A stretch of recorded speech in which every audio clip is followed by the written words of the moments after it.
All right, peace. So you know what it is. It's Jay Dizzle, Black Guy Stand Radio. I'm gonna try to make this quick. As y'all can see on your screen right now, that is a post from D.L. Hughley's Instagram. And you know the interesting thing about it, as you see that these laws are starting to change that infringe on women. So I know some of y'all are mad about the abortion law. I'm not tripping off of that because I'm thinking that as black people, we should be doing things before it gets to the point of abortion by making sure we don't have unwanted pregnancies. Because I understand that the reason why they're making that law is only to preserve their numbers because their birth rate's at a negative, meaning that they're projected to go extinct. So that's the extreme that they'll go to save their race. So how dare we sit up and fight for the right to abort our babies when we've already lost over 15 million babies since 1973, which is a big chunk of our population. But I didn't want to get into that. I'm just letting you know. You know what I'm saying? So now we're seeing something that I projected would happen in 2015. Facts. If you go back to the 2015 show I did on Black Guy Stand Radio with Irritated Genie, and the one I did before that, the week before that, with Dawa Israel, I told you that what comes with the normalization of homosexuality and transgenderism and such is going to be the blurring of the line of what is rape. The only reason I came with that calculation is because I understood that if the reason why the normalization of homosexuality is due to the fact, and transgenderism is due to the fact that white men dominate society and the laws that are made, and it's because they want to come out the closet that they're normalizing it and making it acceptable. I understood that their sentiments of women is they don't really care about the well-being and welfare of women. So I understood that once that starts to normalize itself, number one, I said pedophilia is coming next, and I said the blurring of the line of what is rape is going to come thereafter. Now, a lot of people didn't really believe when I said that because they seen the Me Too movement start to pop off a little bit. But I understood, as I've stated, that the Me Too movement had a direct objective, or it may have started the way it started, but it was usurped. And at the end of the day, all they really did is got rid of black men accused of raping white women, and they left the rest alone. So I knew that that shit was going to come to an end.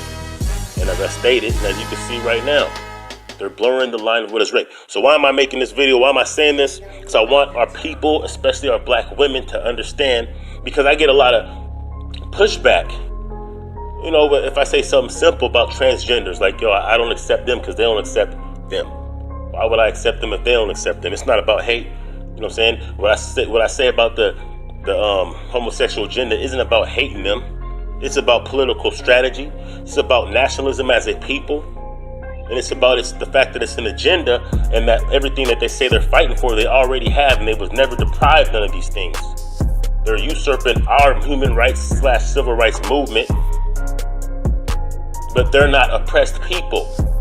The vast majority of the LGBT transgender community are upper income, middle-aged white people. It's not our people. They just put us on the front line because they have to put us on the front line to legitimize them as a civil rights organization or a civil rights cause. So they have to put us on the front line. So that's what I was saying. So this isn't about hate, but a lot of times the most flack that I'll get will come from our own people. Leave them alone. Oh, you're just hating. No, you're just phobic. You're afraid of. No. It's not about that. I'm not speaking.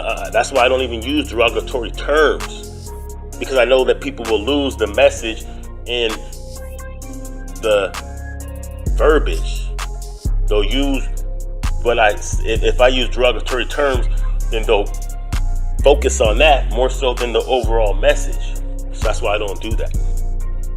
But it doesn't matter, because most of the people that'll come against me will be those who feel like they have something, some kind of stake in it. So meaning they'll be gay or homosexual, whatever you call it, trannies or whatever.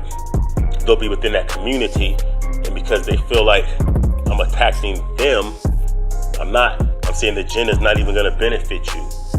How can the agenda benefit you when it's not made by you, when it's not for you?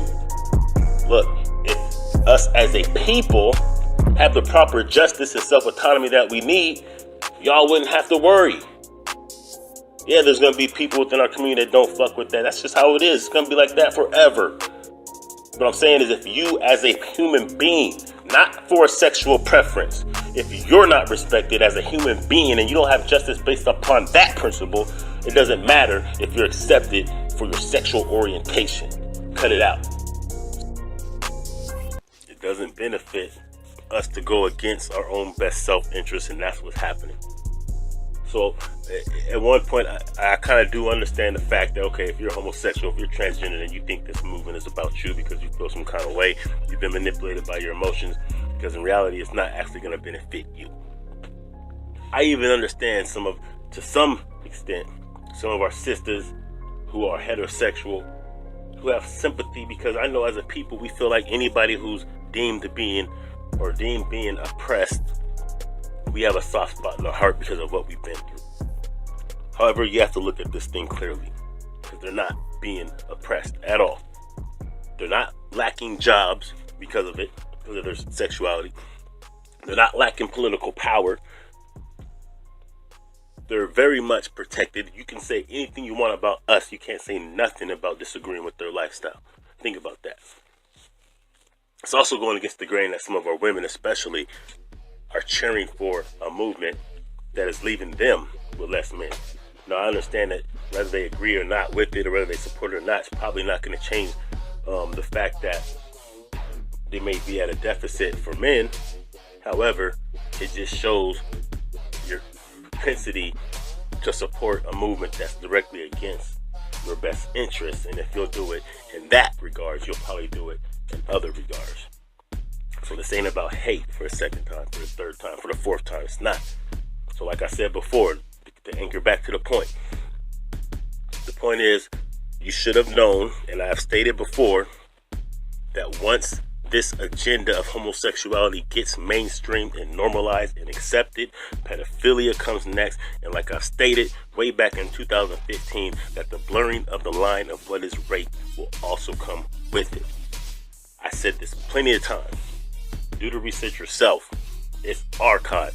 The things that I've been saying and spitting for over these years, it's archived. I've been on point. I might not get the views, the likes, the listens as some of these cats. Maybe my packaging isn't as good as some of these cats, but my shit's on point. I'm not bragging. It's just the truth. It's on point. So subscribe to the channel if you're watching this on J Dizzle. Share this message. Understand what I'm saying. It's not about hate.